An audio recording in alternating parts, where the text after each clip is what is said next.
आप सभी का स्वागत है Samsadhani online computational tools for Sanskrit इस वेबिनार में। जैसा कि हमारी परंपरा में रहा है कि हम कुछ भी शुभ कार्य करने से पहले भगवान का स्मरण करते हैं, तो हम भी वो करना चाहते हैं। इसीलिए मैं श्रीमान मलय जी को श्रीमान मलय जी को आग्रह करता हूँ शांति मंत्र के लिए। मलय। ओके, क्या आप सुन पा रहे हैं? हाँ, सुन पा रहे हैं हम। श्री गुरुभ्यो नमः। हरि ओम। यश्छन्दसां वृषभो विश्वरूपः छन्दोभ्योऽध्यमृतात् सम्बभूव समेन्द्रो मेधया स्पृणोतु अमृतस्य देवधारणो भूयासं शरीरं मे विचर्षणं जिह्वा मे मधुमत्तमा कर्णाभ्यां भूरिविश्रुवं ब्रह्मणः कोशोऽसि मेधया पिहितः श्रुतं मे गोपाय। ओम शांति शांति शांति। धन्यवाद मलय। तो इस वेबिनार को आरंभ करने से पहले मैं थोड़ा वेबिनार की जरूरत क्यों पड़ी हमें, इस पर थोड़ा सा प्रकाश डालना चाहता हूँ। दरअसल काफी सालों से, कई वर्षों से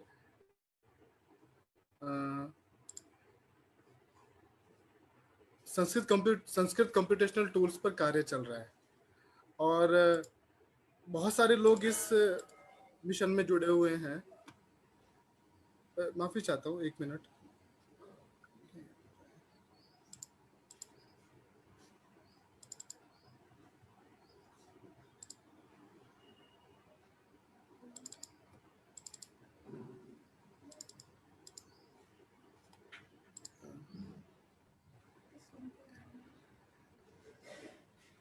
ओके, माफी चाहता हूँ।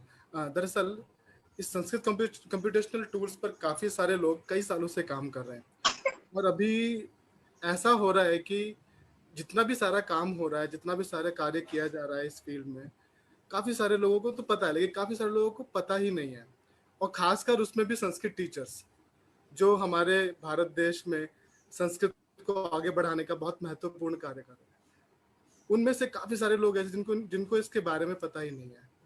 और जब ये कोरोना वायरस का जो संदर्भ अगर मैं लूं, तो इसमें ऐसी परिस्थिति उत्पन्न हो गई। एक एग्जांपल मैं आपको बताना चाहता हूँ। मेरी पत्नी भी स्कूल में संस्कृत टीचर है।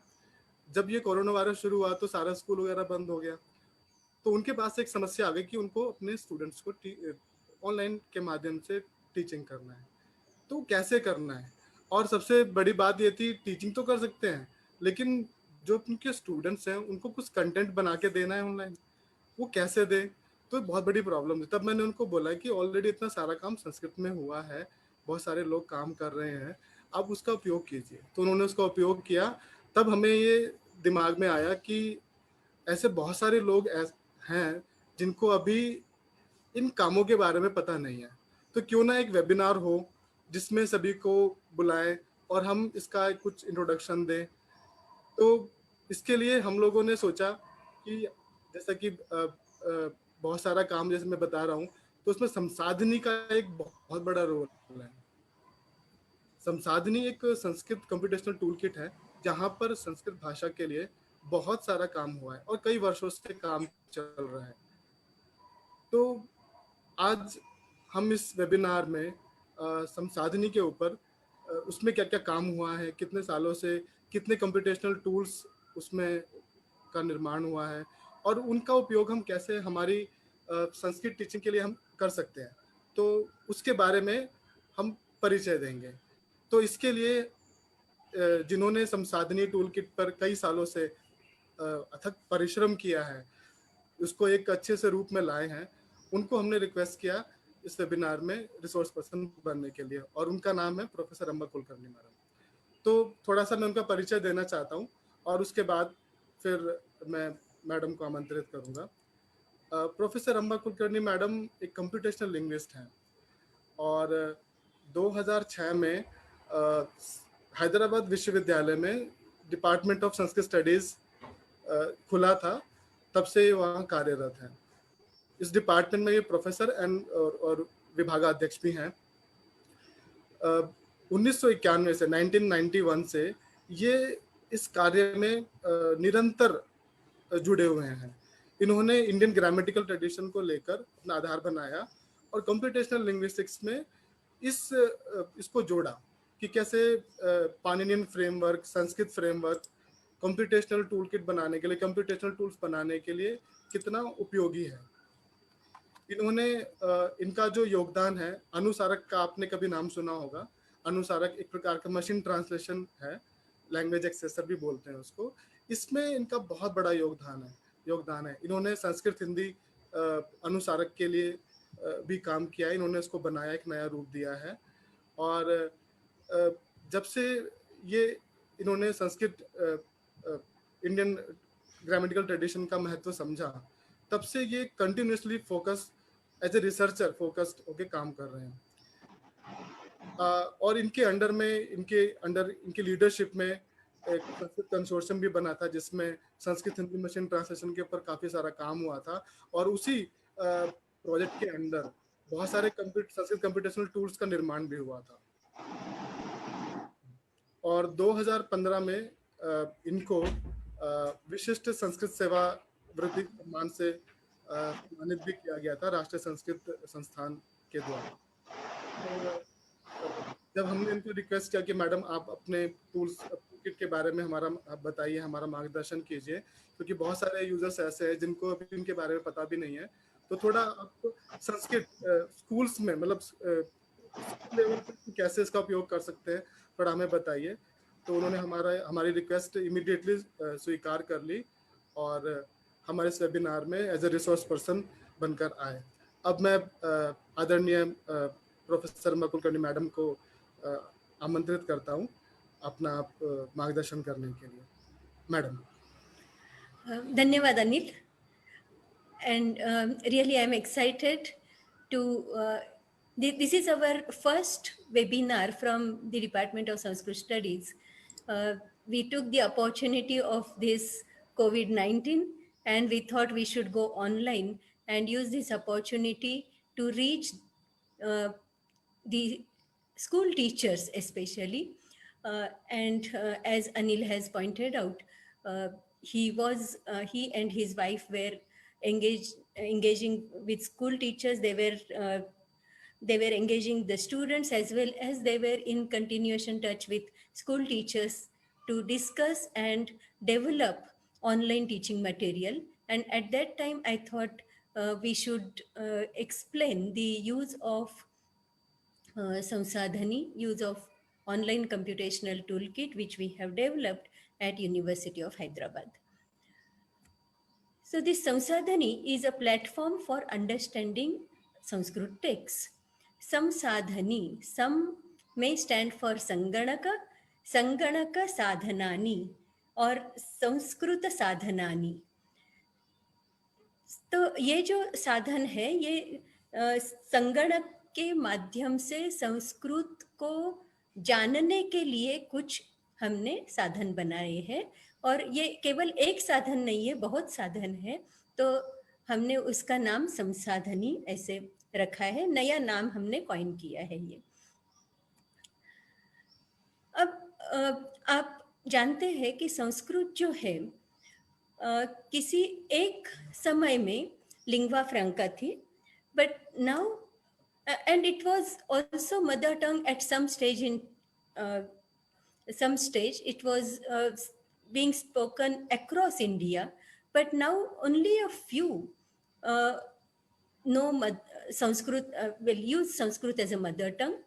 And for most of the students, for most of us, Sanskrit we learn as a second or third language. Of course, Gurukulas is an exception. In Gurukulas, all the education is happening through Sanskrit media. They speak Sanskrit continuously. There are, of course, various villages where Sanskrit is being spoken, etc. But if you look at the majority population, Sanskrit is learned as a second or third language. Especially in the South India, Sanskrit is taken as a third language. First language will be the mother tongue or English, and the second one is English or mother tongue, and the third one will be the Sanskrit. In North India, most of the time, next to Hindi, in the Hindi belt, when I say North India, in the Hindi belt, most of the time Sanskrit is taken as a second language. Of course, sometimes English also appears there. So now when it is a second or third language, what happens is, when you are learning any new language, you need to learn the Varna, you need to learn the Lipi, you need to learn the Shabda Rupas, you need to know how the sentence construction happens, you need to know the meanings. अब यहाँ संस्कृत को लेकर क्या होता है, संस्कृत के जो वर्ण है हमारे भारतीयों के लिए, वो वर्ण हमारी भाषाओं में भी एज इट इज है, कुछ अपवाद छोड़कर। अपवाद में इसलिए कह रही हूँ, जैसे रुकार का उच्चार कहीं रू होता है, ऋषि का रू जो है, कहीं रू होता है, कहीं री होता है, इस तरह के कुछ भेद है।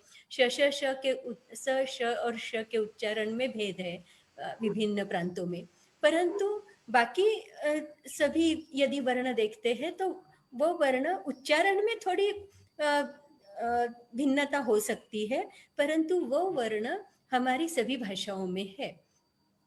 लिपि को यदि लेते हैं तो संस्कृत की लिपि है देवनागरी, परंतु हम पाते हैं कि संस्कृत न केवल देवनागरी लिपि में, परंतु तेलुगु में या तमिल में ग्रंथ लिपि में लिखी जाती है, या गुजराती में। आप सभी भारतीय भाषाओं में संस्कृत के लेख पाएंगे, परंतु जब पढ़ाने का अवसर आता है तब हम संस्कृत को देवनागरी लिपि के द्वारा ही पढ़ाते हैं। तो क्या होता है, जो जिनकी मातृभाषा मराठी या हिंदी नहीं है, मराठी हिंदी के लिए तो देवनागरी ही लिपि है, परंतु जिनकी मातृभाषा मराठी और हिंदी नहीं है, उनके लिए विद्यार्थियों को ये देवनागरी भी पढ़ानी पड़ती है जब वो संस्कृत पढ़ाते हैं। उसके बाद तीसरी समस्या जो आती है नई भाषा सीखने में, वो है शब्द रूप सीखने की। तो विद्यार्थियों को शब्द रूप सीखने पड़ते हैं। अब इसमें भी क्या है, कुछ भाषाएं जो है उसमें शब्द रूप, जैसे अभी हिंदी ही लेते हैं, तो हिंदी में लड़के और ने ये हम अलग अलग लिखते हैं, लड़के को अलग अलग लिखते हैं। तो यदि विद्यार्थी को लड़का, लड़के, लड़कों ये शब्द रूप पता है, तो उससे वो बाकी सब वो वाक्य बनाने में उसको कोई कठिनाई नहीं होती। परंतु संस्कृत में जब आते हैं तो संस्कृत में क्या होता है, वो विभक्ति सहित हम उसका एक ही रूप बना देते हैं। जैसे राम ने जो है हिंदी में जो राम ने है या राम से है, संस्कृत में रामेण बन जाता है, तो वो एक ही शब्द बन जाता है और विद्यार्थी को ये रूप जो है याद करने पड़ते हैं। उसके बाद जब हम नई भाषा सीखते हैं तो हमें सीखना पड़ता है कि वाक्य रचना कैसे करें, और वहाँ फिर विभक्ति, कौन सी विभक्ति का प्रयोग कौन से कारक के लिए, ये सब ज्ञान विद्यार्थियों को देने की आवश्यकता होती है। परंतु अब यहाँ भी काफ़ी हम सिमिलैरिटी पाते हैं हमारी भाषा जो इंडियन लैंग्वेजेस है उनमें और संस्कृत में। तो वहाँ भी हम काफ़ी आसानी से विद्यार्थियों को पढ़ा सकते हैं कारक प्रकरण, परंतु कुछ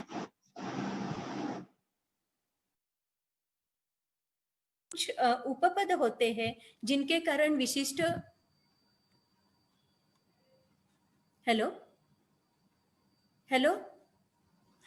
हाँ मैम बोलिए। तो कुछ उपपद वगैरह होते हैं जिन उपपदों के कारण कोई विशिष्ट विभक्ति आती है, और ये जो वाक्य रचना है वो विद्यार्थियों को पढ़ानी पड़ती है संस्कृत को जब हम कंसीडर करते हैं।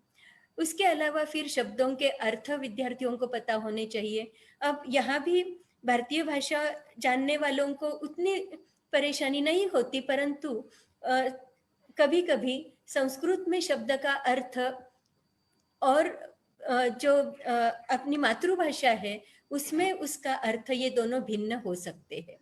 और इन और केवल शब्दार्थ नहीं परंतु शब्दों का लिंग क्या है ये भी विद्यार्थियों को जानना जरूरी होता है। लिंग जब तक पता नहीं है वो शब्द रूप ठीक तरह से नहीं बना सकता। तो ये सब समस्याएं आती है संस्कृत जब आप कोई भी भाषा पढ़ा रहे हैं। संस्कृत में और एक दो समस्याएं अधिक है या एक दो अधिक चीजें बतानी पड़ती है। वो है संधि और समास। तो भारतीय भाषाओं में जैसे हिंदी लीजिए या मराठी लीजिए या तेलुगु वगैरह लीजिए उसमें उतनी संधि नहीं होती। थोड़ी तेलुगु में कर देते हैं जैसे इंटी की और वेल्लाडू, तो इंटी केल्लाडू इस तरह वो संधि कर देते हैं वहाँ। परंतु मान लीजिए हिंदी है तो चाबी अंदर रखो तो चाभ्यांदर ऐसे हम नहीं करते, चाबी अंदर रखो ऐसे अलग अलग ही बोलते हैं। वैसे ही मराठी में या बाकी भाषाओं में।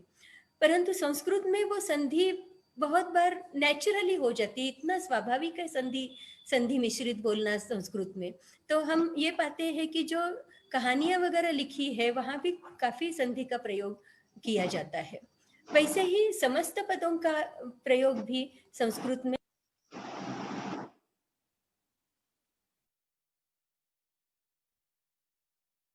हेलो वैसे ही संस्कृत में समस्त पदों का हमें समस्त पद बहुत सारे मिलते हैं, कंपाउंड जो जिनको हम कहते हैं। लगभग हमने देखा कि यदि आप कादम्बरी वगैरह कोई नाटक वगैरह पढ़ना चाहते हैं तो नाटकों में या कोई कालिदास की रचना पढ़ना चाहते हैं, काव्य पढ़ना चाहते हैं तो उसमें आप देखेंगे कि प्रत्येक वाक्य में एक अथवा दो समस्त पद तो मिल ही जाते हैं।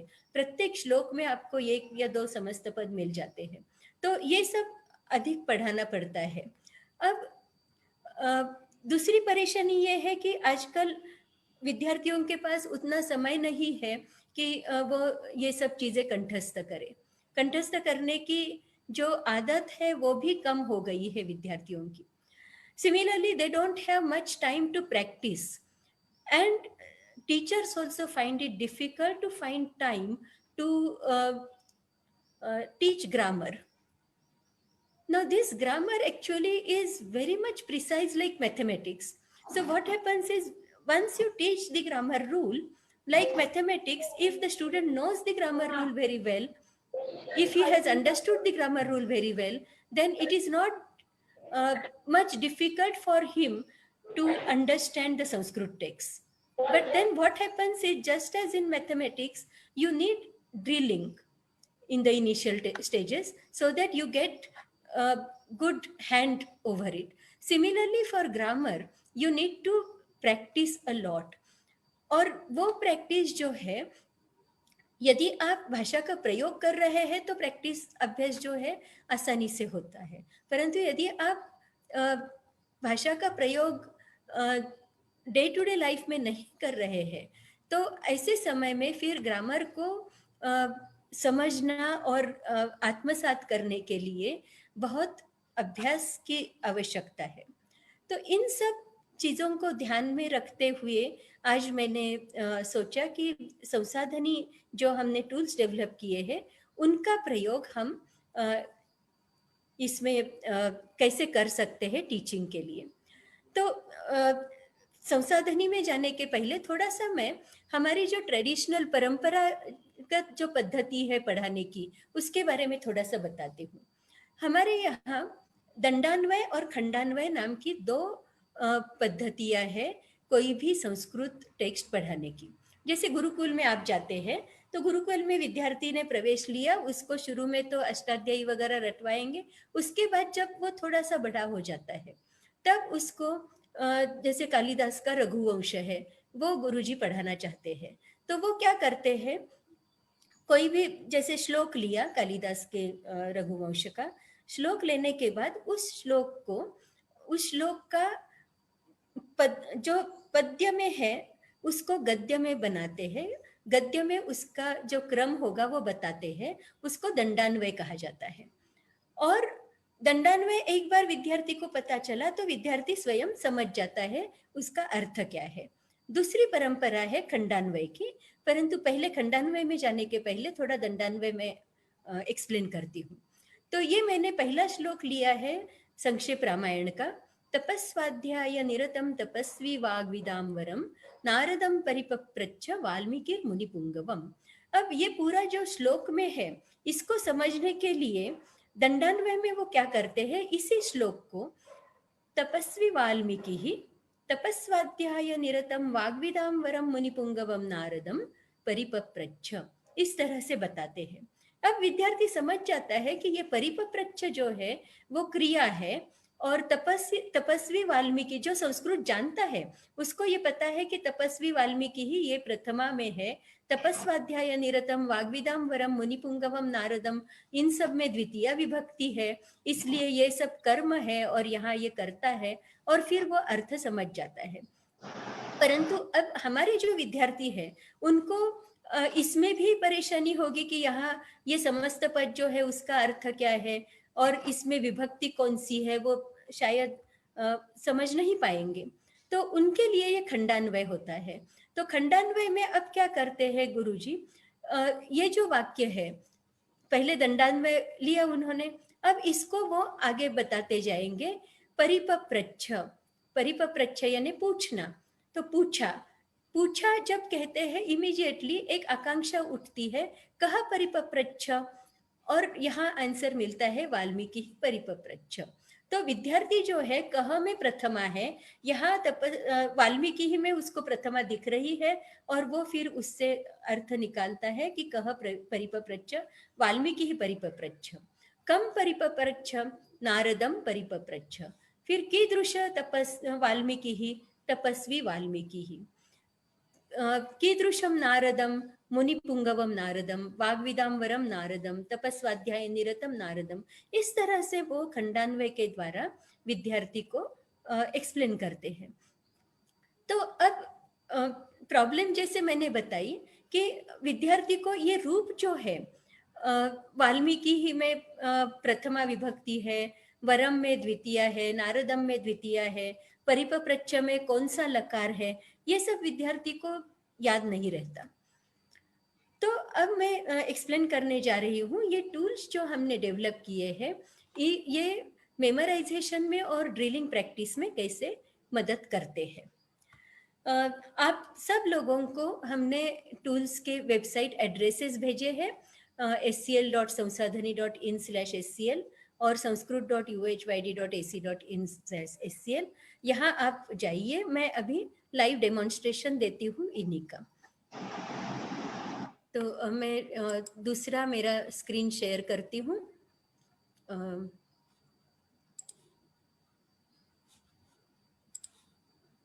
एक मिनट मुझे दीजिए स्क्रीन शेयर के लिए।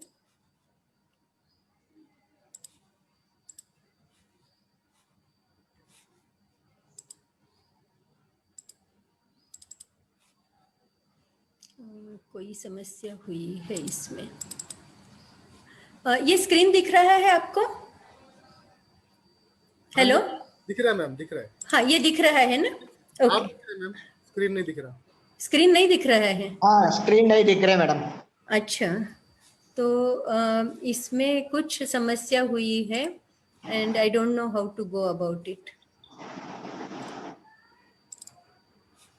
हाँ, एक मिनट। अब दिख रहा है? हाँ जी हाँ, मैम, अभी दिख रहा है।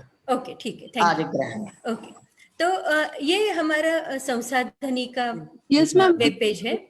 I request the participants to not unmute yourself. Okay, it will disturb the speaker.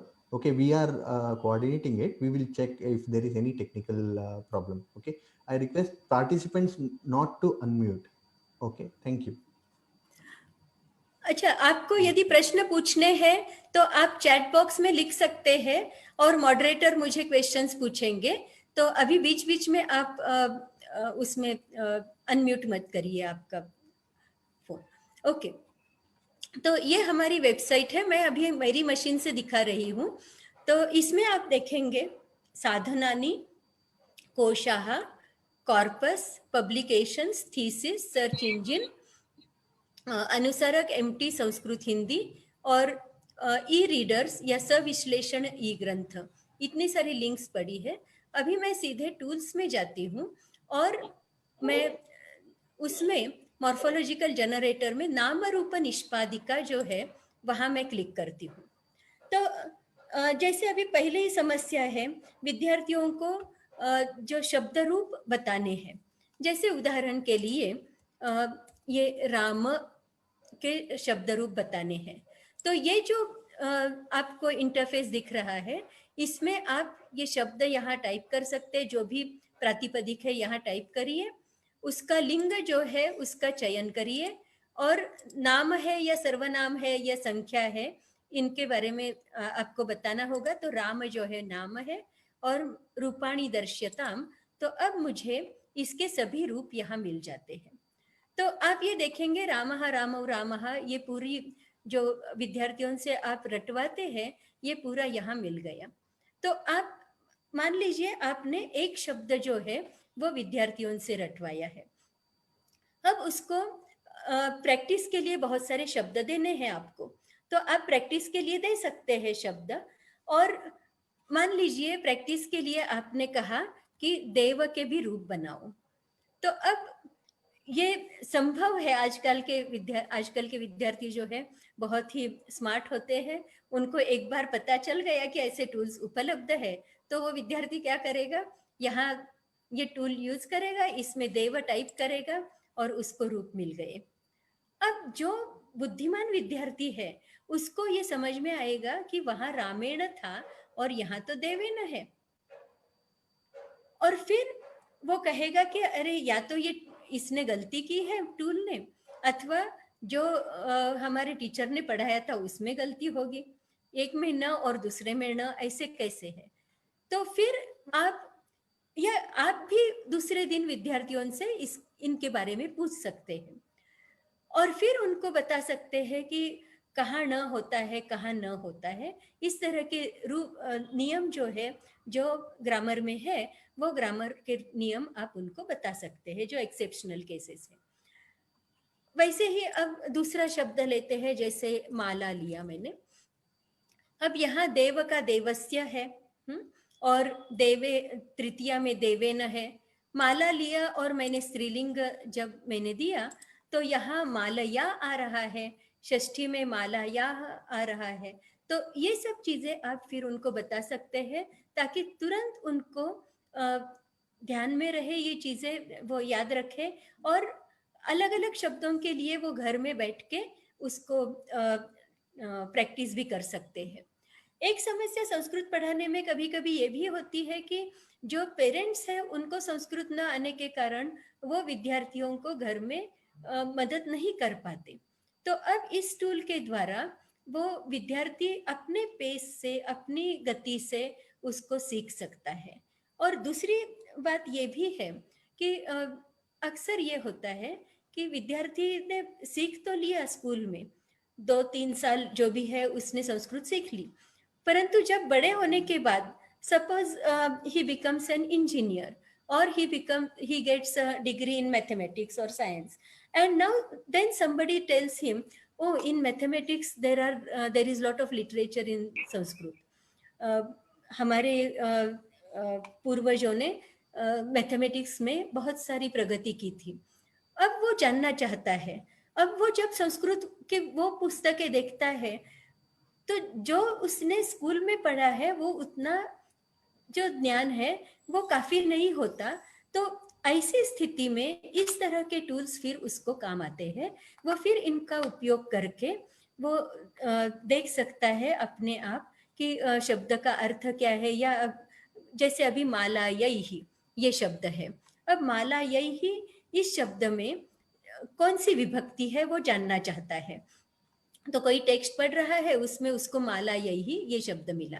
तो अब ये टूल्स में पद विश्लेषिका नाम की एक प्रोविजन है, वहां जब आप जाएंगे और यहाँ आप यदि माला यही ये टाइप करेंगे तो आपको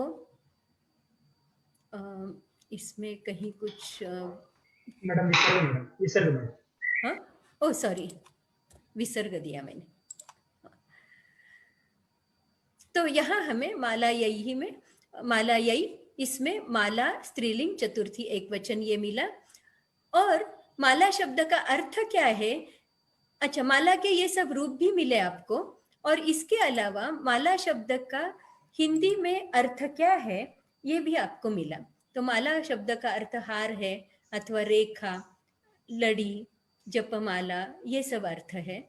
ये हिंदी में आपको अर्थ मिले, अंग्रेजी में देखना चाहते हैं तो अंग्रेजी में मिलेंगे अर्थ आपको, स्ट्रिंग ऑफ बीड्स वगैरह, रो। यदि आप फ्रेंच में देखना चाहते हैं तो फ्रेंच में भी मिल सकते हैं यहाँ अर्थ। तो ये आप अलग अलग डिक्शनरीज यहाँ हमने प्लग इन करके रखी है।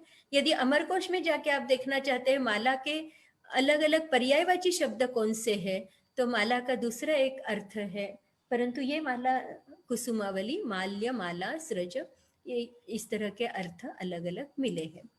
तो इस तरह से इन टूल्स का उपयोग करके आप पढ़ाने के लिए इनका उपयोग कर सकते हैं।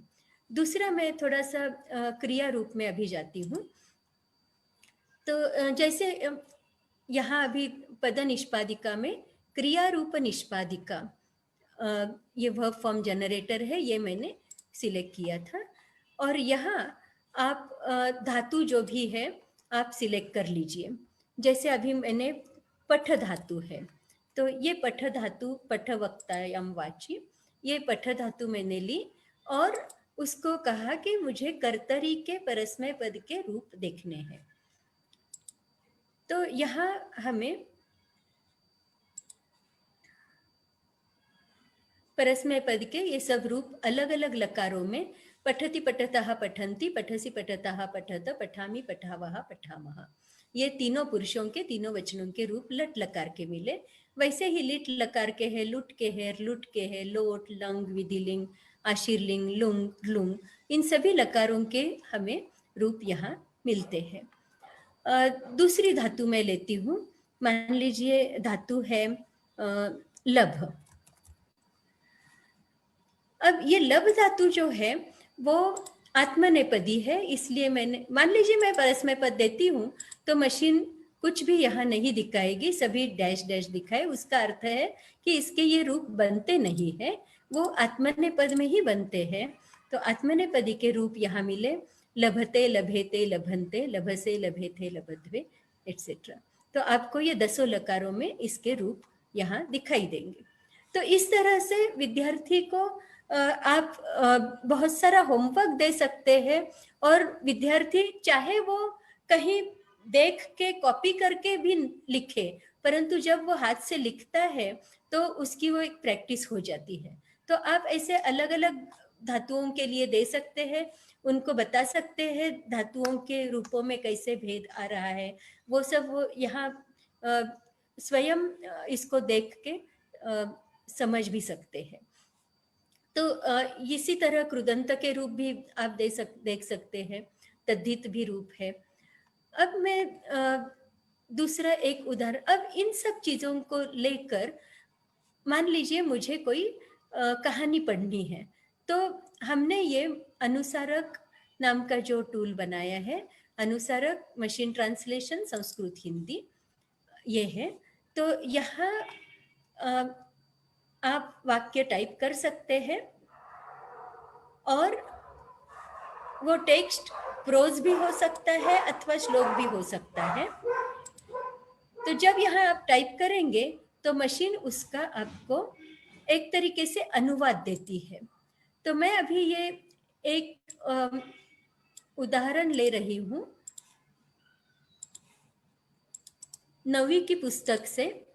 एकदा माता स्थाल्यां तंडुलान निक्षिप्य पुत्रीम आदिशत, ये उदाहरण है। तो ये जब मैंने मशीन को दिया उदाहरण वाक्य, तो अब मशीन क्या करेगी, इसके प्रत्येक पद का विश्लेषण करेगी और इनमें कारक संबंध क्या है वो बताएगी। तो एकदा में कौन सी विभक्ति है या वो अव्यय है, आदिशत में कौन सा लकार है, पुत्रिम में कौन सी विभक्ति है। तो जैसे ये देखिए इसमें कहा उसने एकदा जो है वो अव्यय है, माता जो है वो स्त्रीलिंग में प्रथमा एक वचन का रूप है मातृ का, स्थाल्याम उसमें सप्तमी विभक्ति है, स्थाली प्रातिपदिक है, स्त्री ये स्त्रीलिंग में है और सप्तमी एक वचन का रूप स्थाल्याम है। तंडुलान इसमें तंडुला जो है वो प्रातिपदिक है, पुल्लिंग द्वितीय बहुवचन का रूप है। निक्षिप्य ये जो है निपूर्वक क्षिप धातु है और ये ल्यबंत है। पुत्रीम इसमें पुत्री ये प्रातिपदिक है, स्त्रीलिंग द्वितीय एक वचन। आदिशत में आंग पूर्वक दिश धातु का लंग लकार में प्रथमा एक वचन, प्रथम पुरुष एक वचन का ये रूप है। और यहाँ हिंदी में भी उसने उसका अनुवाद प्रत्येक शब्द का दिया है। एक बार माता ने थाली में चावल रखकर पुत्री को आदेश दिया। अब इसको और अच्छी तरह से भी आप उनको बता सकते हैं। ये रंग जो है यहाँ प्रथमा के लिए हमने नीले कलर का उपयोग किया है और द्वितीय के लिए हमने हरे रंग का प्रयोग किया है। अब प्रथमा यदि है और कर्तरी प्रयोग है तो वो कर्ता होता है और द्वितीय यदि है तो वो कर्म है। अब यहाँ हमें दो द्वितीय के दिख रहे हैं तो ये दोनों कर्म है। फिर वो दोनों कौन कौन सी क्रिया के कर्म है? तो तंडुलान जो है निक्षिप्य का कर्म है, पुत्रिम जो है आदिशत का कर्म है। ये कैसे पता चलता है? इसको भी हमने चित्र के द्वारा बताया है। आदिशत ये क्रिया है, एकदा जो है वो काल अधिकरण है। काल और कालाधिकरण और देशाधिकरण ऐसे दो हमने विभाग किए हैं। जो काल बताता है वो काल अधिकरण है, जो देश या स्पेस बताता है वो देशाधिकरण है। कभी कभी मशीन को पता नहीं चलता वो काल है या देश है, यदि उसको उसके बारे में शब्द के बारे में अधिक जानकारी नहीं है तो ऐसे केस में मशीन केवल बताती है कि ये अधिकरण है। तो स्थाल्याम जो है अधिकरण है, तंडुलान जो है वो कर्म है निक्षिप्य का, पुत्रिम आदिशत का कर्म है। आदिशत और पूर्व निक्षिप्य इसमें पूर्व काल संबंध है, यानी निक्षिप्य ये क्रिया होने के बाद आदिशत ये क्रिया हुई है। रखने की क्रिया होने के बाद आदेश दिया गया है माता द्वारा। और कर्ता कौन है? ये क्रिया किसने की है? आदेश किसने दिया है? माता ने दिया है। कब आदेश दिया? वो रखकर। क्या रखकर?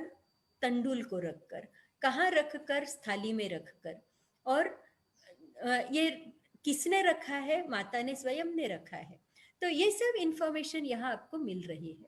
तो एक बार आपको ये इंफॉर्मेशन मिल जाती है तो आप इसका हिंदी में भी अनुवाद कर सकते हैं बहुत आसानी से, या अपनी मातृभाषा में अनुवाद कर सकते हैं। तो यहाँ आप विद्यार्थियों को जो खंडान्वय की प्रक्रिया मैंने बताई वो खंडान्वय की प्रक्रिया का उस यहाँ प्रयोग कर सकते हैं। जैसे का आदिशत, माता आदिशत, कदा आदिशत, एकदा आदिशत अथवा निक्षिप्य आदिशत। कानि निक्षिप्य आदिशत? तंडुलान निक्षिप्य आदिशत। कुत्र निक्षिप्य तंडुलान कुत्र निक्षिप्य आदिशत? तंडुलान स्थाल्याम निक्षिप्य आदिशत। काम आदिशत, पुत्रिम आदिशत। तो इस तरह से आप पूरे एक एक प्रश्न पूछकर खंडान्वय के द्वारा विद्यार्थी को इसका अर्थ पूरा बता सकते हैं। और एक बार विद्यार्थी को अर्थ पता चल गया तो वो अपनी मातृभाषा में बहुत आसानी से उसका अनुवाद कर सकता है। तो ये एक टूल है जिसमें हमने शब्द विश्लेषक और कारक विश्लेषण इन दोनों का प्रयोग करके इस वाक्य का शब्दबोध क्या हो रहा है ये हमने चित्र के द्वारा बताया है। अब मैं फिर वापस जाती हूँ टूल्स में और यहाँ संधि का जो मॉड्यूल है उसके बारे में बताऊंगी। तो विद्यार्थियों को संधि भी आपको पढ़ानी पड़ती है। तो जैसे उदाहरण के लिए मैं लेती हूँ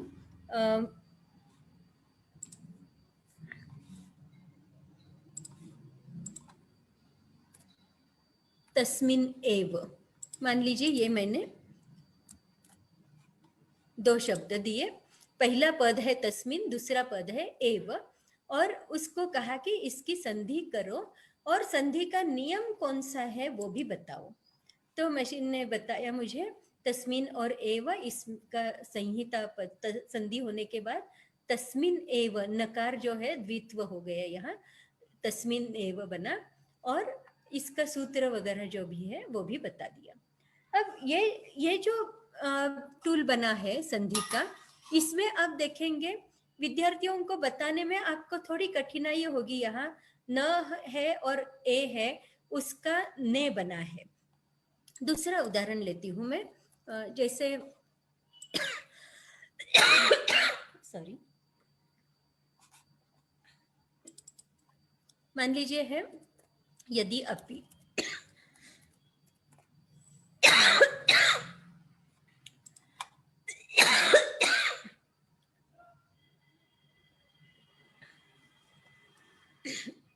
तो यहाँ यदि और अपि दोनों मिलके यद्यपि बना है।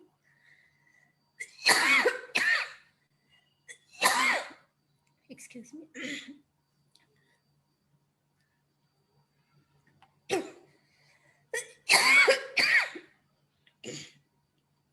तो ये जो द्य बना है उसमें ई और अ, इसकी जगह य आया है, तो ये यण संधि है। परंतु यहाँ विद्यार्थी को दिखता नहीं है कि ये इकार और अकार, इन दोनों की जगह यकार आया है। तो ये दिखाने के लिए हमने अभी इसी टूल को थोड़ा परिवर्तित किया है, संशोधित किया है। और मैं अभी 1-5 मिनट में मेरा वक्तव्य थोड़ा मैं रोकूंगी, और मेरे जो साथी है डॉक्टर अनिल, वो आपको बताएंगे नए टूल के बारे में। तो अब मैं फिर वापस आती हूँ मेरा जो पहला प्रेजेंटेशन था उसमें। तो मैंने अभी आपको बताया कि ये जो विविध टूल्स है, इन टूल्स का उपयोग करके आप विद्यार्थियों को कैसे पढ़ा सकते हैं।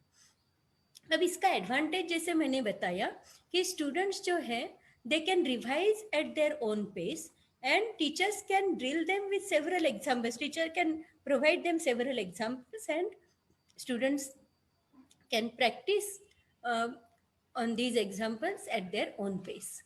So now I will pass it on to Dr. Anil, who will demonstrate the enhanced tool, and then I will take the questions. Over to Anil. धन्यवाद मैम जी। तो दरअसल जैसा कि मैम ने बताया कि संसाधनी में संधि भी एक टूल है जो जिसका उपयोग हम हमारे विद्यालयों में छात्रों को पढ़ाने में कर सकते हैं। दरअसल जो भी हमारे संसाधनी जो हमें टूल किट है, इसको हम अपग्रेड कर रहे हैं। तो अब हम बहुत ही जल्दी एक नए इंटरफेस के साथ और अपग्रेड ऑप्शंस के साथ हम आना चाहते हैं, और ये हमारे सारे के सारे टूल्स मोबाइल में भी काम करेंगे, टैबलेट्स में भी, डेस्कटॉप में भी, और बिना किसी प्रॉब्लम के। तो अभी 2-3 टूल्स मेरे पास रेडी हैं नए इंटरफेस के साथ, जिसका थोड़ा सा मैं आपको परिचय देना चाहता हूँ।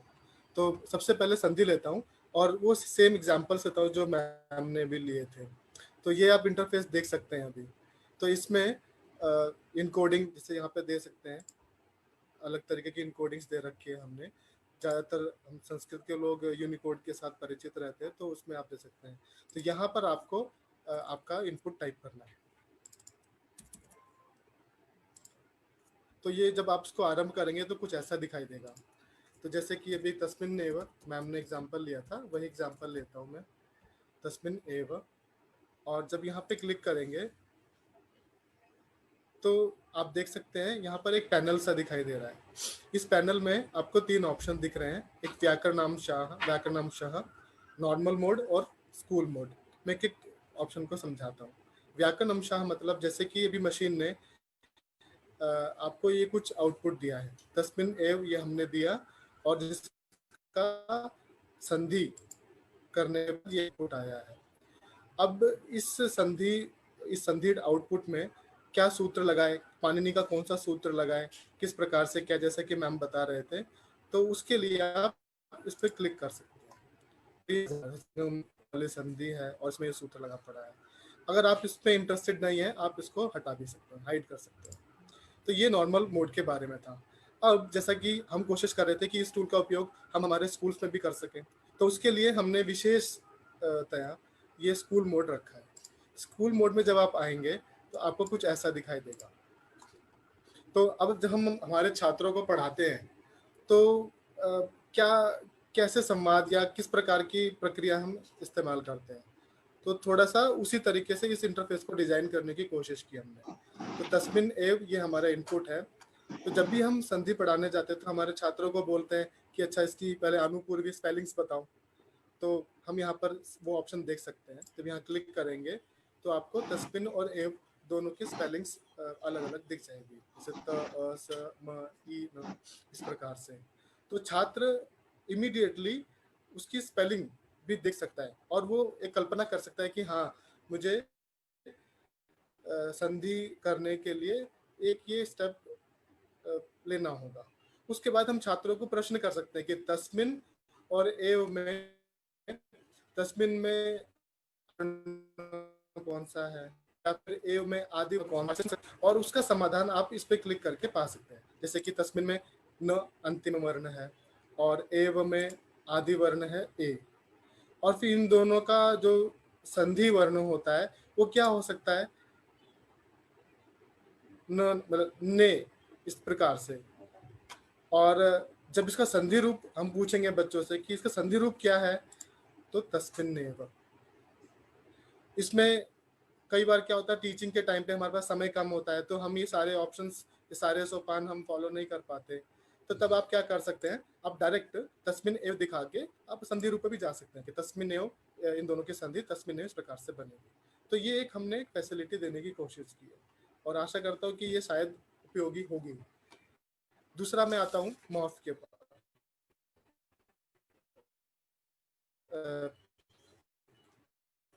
पद एग्जाम्पल और टेस्ट करके दिखाता हूँ। यदि अपी वाला, यदि अपी का भी देखते हैं।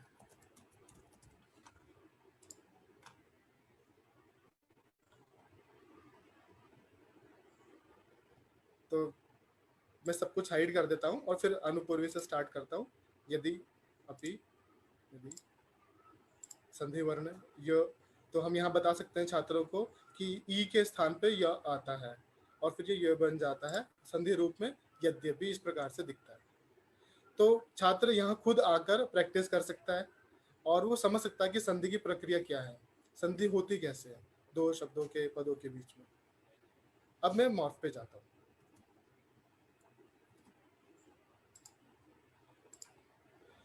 तो मॉर्फ का जो हमारा नया इंटरफेस है वो कुछ ऐसे दिखेगा आपको।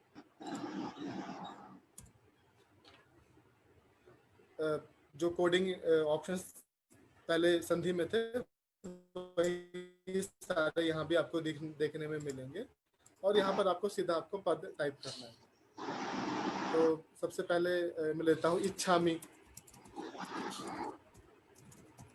इच्छामि अगर आप देते हैं मशीन को और क्लिक करते हैं तो मैं इस प्रकार से आउटपुट दिखाती आपको कि इच्छामि में इश धातु है, ये कर्तरी प्रयोग है, लट लकार है, ये है अनुबंध से धातु भी, इस प्रकार से विवरण दे देते हैं इसका। अगर कुछ सुबंत देखना चाहते हैं तो रामेण, इस प्रकार से मैं कुछ लेता हूँ। तो रामेण में कुछ इस प्रकार से आउटपुट आया। देखिए दो पॉसिबल आउटपुट मशीन ने दिए हैं। पहले में रामोपदिक है, तृतीय एक में बनता है। दूसरा नपुंसक लिंग रांग भी होता है जिसमें तृतीय एक वचन में बनता है। और जब आप इस ऑप्शन पे क्लिक करेंगे तो इसका जनरेशन भी देख सकते हैं। तो इस टेबल में एक फायदा ये है, ये पूरा टेबल हमें दिखता तो है सारे 24 फॉर्म्स के साथ साथ में जो ये तृतीया एक वचन है ना, इसको हाईलाइट करके भी बताता है कि राम पुल्लिंग में, तृतीया एक वचन में, यहाँ पर ये रूप बन रहा है। ऐसे अगर यहाँ क्लिक करेंगे तो कुछ इस प्रकार से यहाँ दिखाएगा। तो ये है। इसके साथ और भी जितने हमारे संसाधनी में दूसरे टूल्स हैं जो मैम दिखा रहे थे, उनको हम यथाशीघ्र अपग्रेड करके आपके सामने आपसे संपर्क करेंगे। मैं और मैडम से प्रार्थना करता हूँ कि आगे कंटिन्यू करें। तो इसमें राम जो नपुंसक में था, उसका कारण ये है कि राम जो है वो विशेषण है, तो विशेषण होने के कारण वो नपुंसक में भी आ सकता है। जी मैम। ओके, तो अब मैं कुछ प्रश्न है तो प्रश्न लेना चाहूंगी। किसी के कुछ प्रश्न है इसके ऊपर? पार्टिसिपेंट सब लोगों को एक एक करके प्रश्न पूछने के लिए विनती करता हूँ। आप सब लोग एक बार अनम्यूट मत कीजिए, उससे बहुत सारे डिस्टरबेंस हो जाते हैं। एक के बाद एक कर कीजिए। हेलो, हाँ, आपका हाँ, मैम। परिचय भी बता दीजिए। पहले आप नाम भी बताइए आपका, परिचय दीजिए। अनिल, अर्जुन जी, चैट बॉक्स में कुछ क्वेश्चंस आए हैं। हाँ, वो मैं अच्छा। बोल रहा हूँ। पहले जो जो पूछते हैं उनके बारे में अच्छा। महोदय नमस्कारः, अहं रघुरामः। हाँ, मम एकः सन्देहः अस्ति। अत्र हाँ, रूपाणि दर्शितवन्तः किल, रामेण इत्यादि रूपाणि हाँ, दर्शितवन्तः किल। हाँ, तत्र यदि तं स्पृशामश्चेत् तत्र रामेण इति पदस्य प्रक्रिया आगच्छति वा तत्र? हाँ, प्रक्रिया भी आती है उसमें। तो हमारे वेबसाइट, एक मिनट में स्क्रीन शेयर करती हूँ, एक मिनट।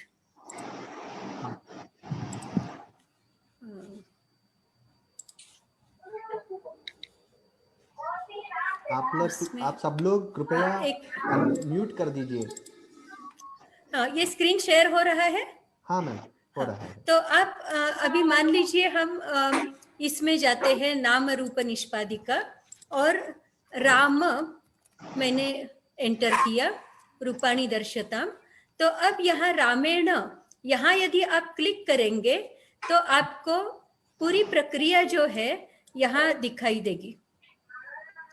सर्वप्रथम अर्थवत अधातु अप्रत्यय प्रातिपदिकम, इस सूत्र से राम की प्रातिपदिक संज्ञा हुई। उसके बाद सु औजस आदि सुप मिल गए, प्रत्यय परश्च, इस उसके बाद तानि एक वचन द्विवचन बहुवचनानि एकशः। इस मैम प्रक्रिया दिखाई नहीं दे रही। प्रक्रिया न दृश्यते महोदय। मैं शेयर करती हूँ, इसको भी शेयर करना होगा मुझे। जी जी जस्ट 1 मिनट।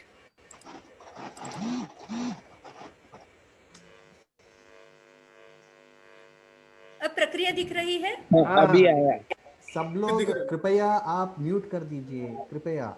जब मैडम बोल रहे हैं आप सब म्यूट कर दीजिए, बाकी सबको डिस्टर्ब होता है। ओके, ये अब दिख रही है प्रक्रिया आपको? हाँ मैम, दिख रहा है। दृश्यते ओके, महोदय। तो यहाँ आपको 1 to 45 ये जो सूत्र है, अर्थवद अधातु अप्रत्यय प्रातिपदिकम, इससे राम की प्रातिपदिक संज्ञा हुई। उसके बाद सुप आया, देन प्रकृति प्रत्ययश्च, प्रत्यय परश्च, तानि एकवचन द्विवचन बहुवचनानि एकशः, यस्मात् प्रत्यय विधि तदादि प्रत्यय अंगम, और उसके बाद उसकी पद संज्ञा हुई क्योंकि सुप तिगंतम पदम है। चुटू से ट की इत संज्ञा हुई, तो यहाँ आपको टा मिला था, ट की इत संज्ञा हुई। एंड देन वी हैव आ की जगह इन आ जाता है, टांग सिंह साम इनात्स्या से, और फिर रामेण बना, और उसके बाद रामेण का रामेण अटकुपवांग इस सूत्र से बना है। तो ये प्रक्रिया यहाँ दिखा रहे हैं हम, परंतु ये प्रक्रिया जो है हम सभी शब्दों के लिए हमने अभी काम इसके ऊपर नहीं किया है। केवल अकारांत पुल्लिंग जो भी है उनकी प्रक्रिया आपको दिखाई देगी। बाकी के ऊपर काम करना जरूर अभी बचा है, और यदि आप संस्कृत के छात्र और टीचर्स इसमें कुछ योगदान देंगे तो वो भी काम हो जाएगा। थोड़ी उसके लिए प्रोग्रामिंग की आवश्यकता है। धन्यवादः महोदय। धन्यवाद।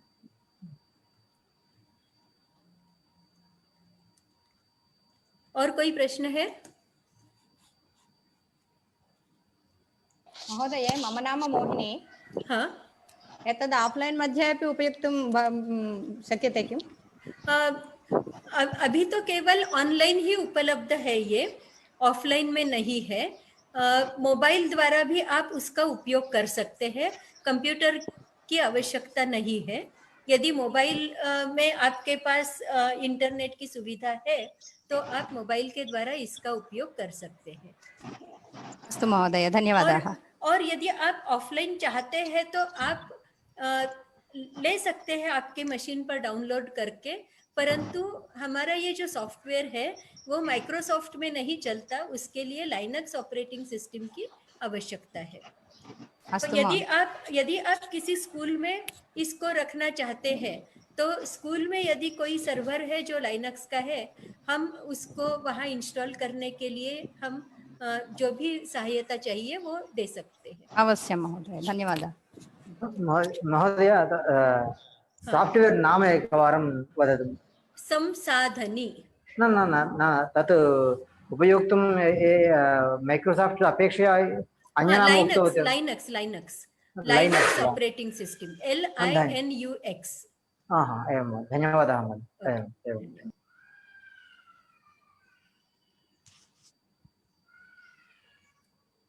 किसी और किसी को पूछना है?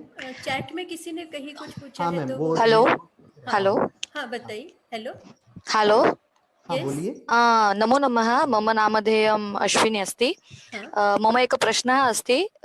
जैसे संधि में आपने बताया, हाँ, तो संधि का जो संधि के जितने भी अपने टाइप्स आते हैं, जैसे मैं बात करती हूँ स्वर संधि हो, व्यंजन संधि हो, विसर्ग संधि हो, तो उन सभी संधियों के एग्जाम्पल्स सभी भी हाँ, है, सभी क्योंकि कर आपने सकते अभी हैं आप। डेमोन्स्ट्रेशन के लिए सिर्फ तस्मीन एवं और यद्यपि दिखाया है। इसमें सभी है।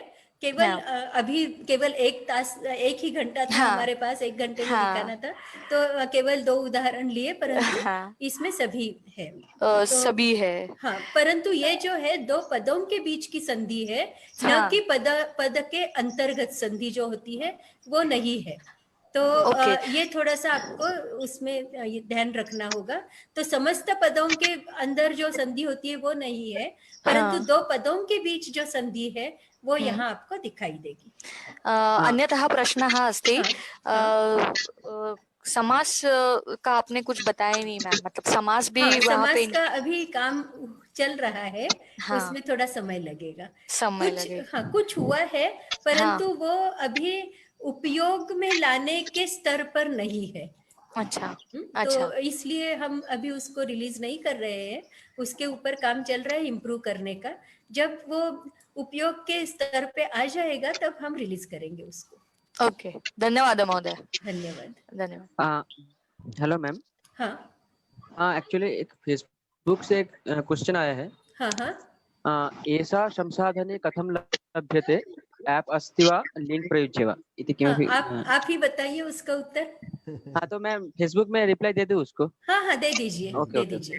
महोदय, अन्येकः प्रश्नः। अत्र एकं वाक्यं लिखति चेत् तद् मीनिङ्ग् आगच्छति किल हिन्दी मध्ये माध्यमे। एवं यः कोऽपि वाक्यं लिखितुं शक्यते वा? यत् कोऽपि वाक्यं लिखितुं शक्यते। एवं विचित्रकाकः 9th पाठ्यांश हाँ, कोई भी आप वाक्य लिखिए, परंतु संधि विच्छेद करके लिखना है। तो यदि वहां संधि युक्त शब्द है, जैसे सूर्यातपे, तो आपको सूर्य हाइफन आतपे ऐसा लिखना होगा। संधि विच्छेद पदमेव लेखनीयम्। हाँ। तो अभी मैं दिखाऊंगी इसमें। ये दिख रहा है ना आपको? हाँ। Okay, 1 minute. तो क्या है आपका उसमें सूर्यातपे? मैडम दिख नहीं रहे, वो दूसरा अभी नहीं है, अभी नहीं। अच्छा, नहीं है। 1 मिनट। अब हाँ। आ गया मैम। हाँ, सूर्य आतपे। वो वाक्य जो था यहीं से लेती हूँ। तंडुलान खगेभ्यः रक्ष। ओके, तो ये वाक्य है। तो अभी आप देखेंगे यहाँ सूर्यातपे जो है, मैंने सूर्य हाइफन आतपे ऐसे लिखा, क्योंकि वो पदविच्छेदं करणीयमेव। पदविच्छेदम और यहाँ समस्त पद होने के कारण यहाँ आप मैंने बीच में एक हाइफन भी लगाया है। ओके, तो ये दोनों जरूरी है, सूर्य और डैश आतपे। अभी मेरा सिस्टम हैंग हो गया, हाँ आ गया। तो आप ये देखिए, आपको ये दिख रहा है अभी, सूर्य आतपे सप्तमी विभक्ति है, तंडुलान पुल्लिंग द्वितीय बहुवचन, खगेभ्यः पुल्लिंग पंचमी बहुवचन, और रक्ष रक्ष लोट लकार। अब यहाँ सूर्य का अर्थ तो सूर्य है, आतपे गर्मी में, और समस्त पद में क्या होता है आपको ये पता लगाना होगा कि इसमें कौन सा समास है। जैसे ये षष्ठी तत्पुरुष है, सूर्य की गर्मी में, तो यहाँ जो षष्ठी तत्पुरुष है वो आपको विद्यार्थियों को समझाना होगा कि यहाँ विभक्ति जो है उसका लोप हुआ है, और आपको इसका अर्थ लगाना होगा संदर्भ देखते हुए। तो कभी वो षष्ठी तत्पुरुष होगा, कभी द्वितीय तत्पुरुष होगा, कहीं बहुव्रीहि होगा, तो वो आपको उदाहरण के द्वारा आप विद्यार्थियों को पढ़ा सकते हैं।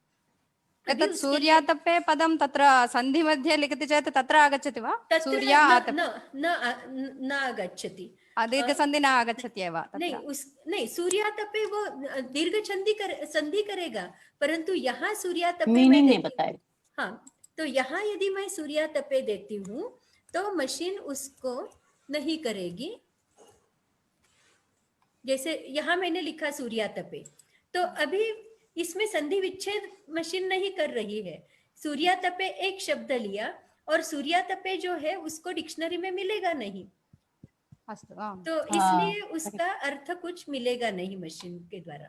ओके, अस्तु महोदय। सूर्यातपे तत्र सन्धि विच्छेद मध्ये स्थापयति चेत् तत्र आगच्छति। तो नहीं, सूर्यातप तो दिया है, सूर्यातप is there in the dictionary. तो मेरी डिक्शनरी जो है, अरे वाह, तो ये शायद स्पेशल डिक्शनरी है, आपटे में सूर्यातप है, सूर्य की गर्मी।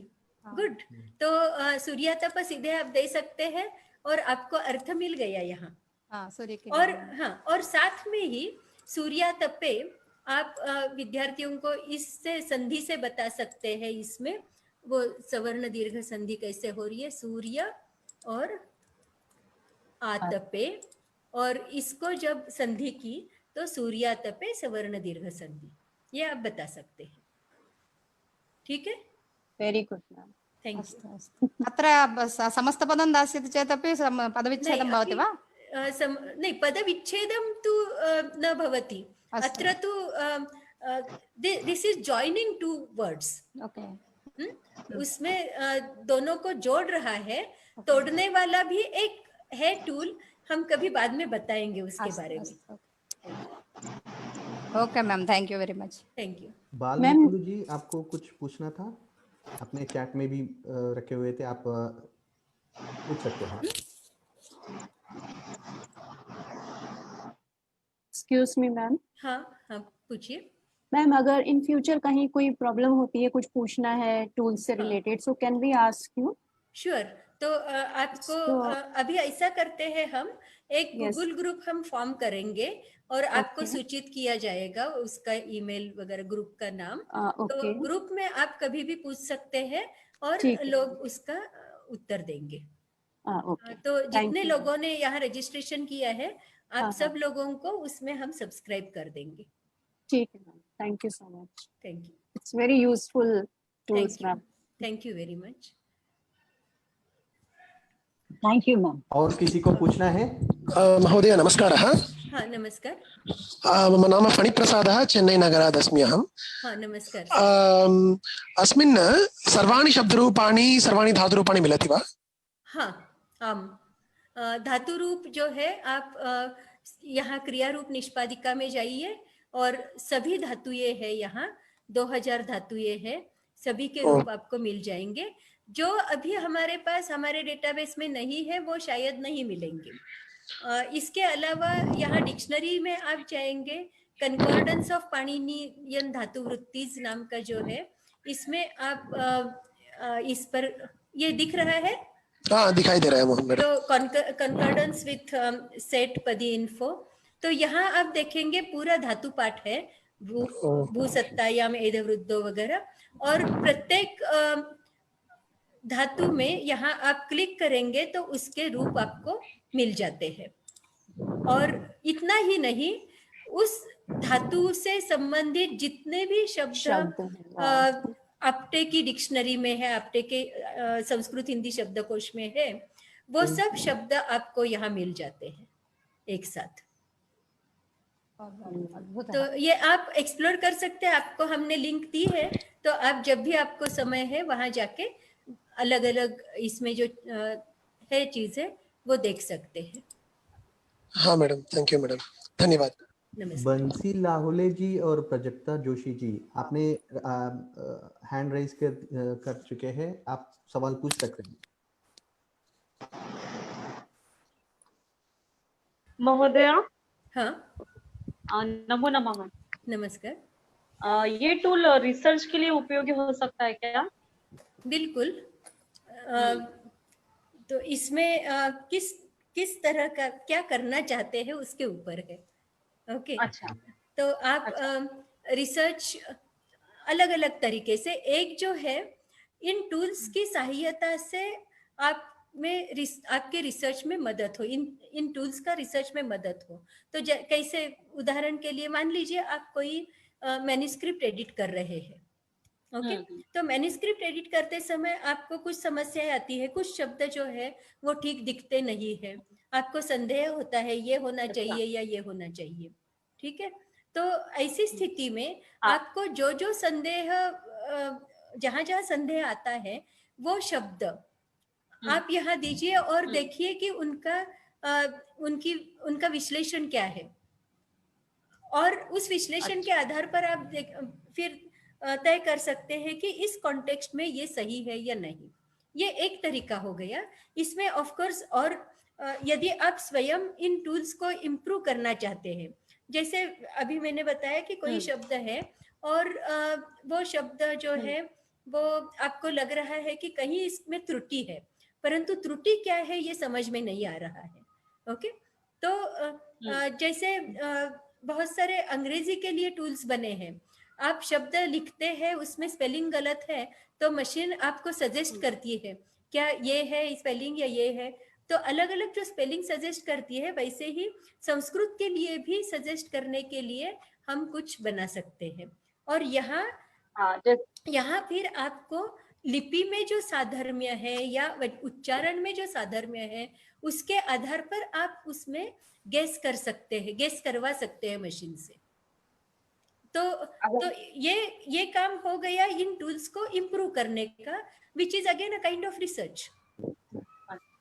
तो अलग अलग तरीके से आप इसको देख सकते हैं, टूल्स का आपके रिसर्च के लिए उपयोग या आपके शास्त्रों का टूल्स इम्प्रूव करने के लिए, उसके वर्धन के लिए उपयोग। ठीक है, धन्यवाद। बंसी जी, आप भी आपका सवाल पूछ सकते हैं, आप आपका हाथ रेज किए। सर मुझे मेरा आंसर मिल गया है, आपने भेज दिया उसमें। बहुत बढ़िया। Thank you ma'am. Hello ma'am, नमस्कार, बालमुकुंद बोल रहा हूँ मैम। हाँ नमस्कार मैम, मेरा ये क्वेश्चन था कि जैसे इसमें हम जो ट्रांसलेट करते हैं, ये क्या हम कालिदास के किसी भी पद्य को या भास के किसी भी पद्य के श्लोक को ऐसे लिख के ट्रांसलेट कर सकते हैं पूरा? देखिए अभी जो नहीं पहले हाँ बताती हूँ जी, बताइए। ये जो टूल्स है जी डेवलप हो रहे हैं, तो जैसे बच्चों को हम सिखाते हैं तो शुरू में हम छोटी कहानियां पढ़ाएंगे उनको, उसके बाद धीरे धीरे फिर वो कालिदास जो है, जब वो एमए में जाता है तो कालिदास पढ़ता है, ठीक है। तो अभी हमारे जो टूल्स है वो मैं कहूँगी कि ग्रेजुएट लेवल पे है, अभी अच्छा, मास्टर्स लेवल पे गए नहीं है। थैंक ठीक यू है। Thank you. अच्छा, एक क्वेश्चन और है मैम प्लीज। हाँ। इसमें जो आपने स्क्रिप्ट की बात की थी, तो क्या मैं जैसे कि मैं लिपियों पे काम कर रहा हूँ, हाँ, तो हाँ। मैं चाहता हूँ कि मैं ब्राह्मी लिपि से बहुत सारे को देवनागरी में ट्रांसलेट करता रहता हूँ, तो मैं क्या इसमें कोई ऐसा भी है सॉफ्टवेयर की जिससे हम उसको मैच कर सकें कि ये बिल्कुल ठीक नहीं, तो ये जो आप कह रहे हैं ना, तो ये काम आता है विजन में, और विजन के ऊपर मैं काम नहीं करती, मैं टेक्स्ट के ऊपर ही काम करती हूँ। तो जो विजन के ऊपर काम करते हैं कंप्यूटर साइंटिस्ट, उनके साथ आपको काम करना होगा। जी जी, थैंक यू मैम। धन्यवाद। और किसी को प्रश्न पूछना है? नेशनल मैम, नेशनल वेबिनार नाम्ना अन्येकम् आगतं मया, प्रपरश्वः परश्वः अस्ति। परश्वः अपराह्ने सार्धद्विवादनतः। एतदेव वा अन्येकं वा तदपि? यही है। ओके, हाँ बताइए अर्जुन। तदपि समानमेव, किन्तु विस्तृतरूपेण अद्य तावत् शाला अध्यापकानां कृते विशिष्य एतत् प्रचालितम्। आगामिनी सेशन् मध्ये तु विस्तृतरूपेण एतादृशानां संसाधनीनां विस्तृतरूपेण निरूप्यते। तत् एकं सीरीस् एव अस्ति। तत् प्राथमिकरूपेण सर्वेषां टूल्स् तस्य उपयोगः कथं भविष्यति इति निरूप्यते। तदनन्तरम् एकैकस्य कृते एकैकं सेशन् निरूप्यते। अस्तु अस्तु महोदय, धन्यवादः। ठीक है, तो समापन करिए अनिल। जी मैम। धन्यवाद मैम, बहुत अच्छा था आपका ये वेबिनार। एक्चुअली आप चैट में देख सकते हैं काफ़ी सारे लोगों को बहुत अच्छा लगा, और मैं आशा करता हूँ कि भविष्य में वो हमारे इन टूल्स का उपयोग अपने छात्रों को पढ़ाने में अवश्य करेंगे, और अगर कोई कठिनाई इसमें आएगी उनको, तो वो हमें उनका फीडबैक भी देंगे, ताकि हम उसको और इम्प्रूव करके उनको और अच्छी सी फैसिलिटीज दे सकें। इसके साथ ही मैं वोट ऑफ थैंक्स के लिए डॉक्टर प्रीति शुक्ला जी को आग्रह करता हूँ कि वो वोट ऑफ थैंक्स दें। और ये फीडबैक फॉर्म सब लोगों को उसकी लिंक भेज दीजिएगा। हाँ मैम, उनको मेल के द्वारा भेज दिया जाएगा। सभी को उसका फीडबैक फॉर्म भी भेजा जाएगा। मैं सभी से आग्रह करता हूँ कि आप अपना फीडबैक जरूर दें, ताकि हम हमारे टूल किट्स में काफ़ी सारा इम्प्रूवमेंट कर सकें।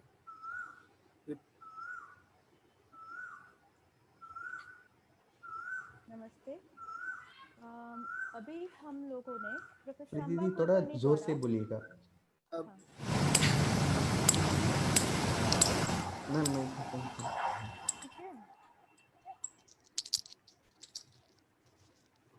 हेलो, अब सुनाई दे रहा है ठीक से?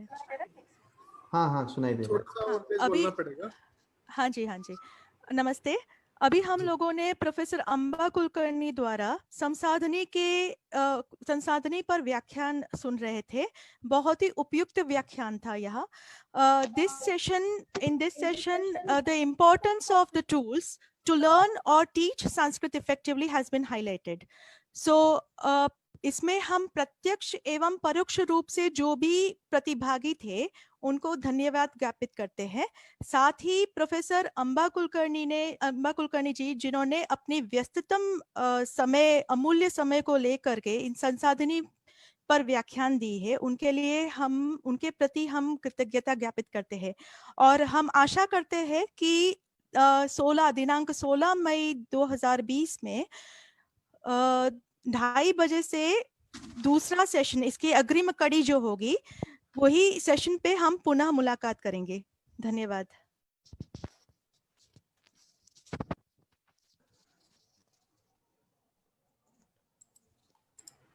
इसी के साथ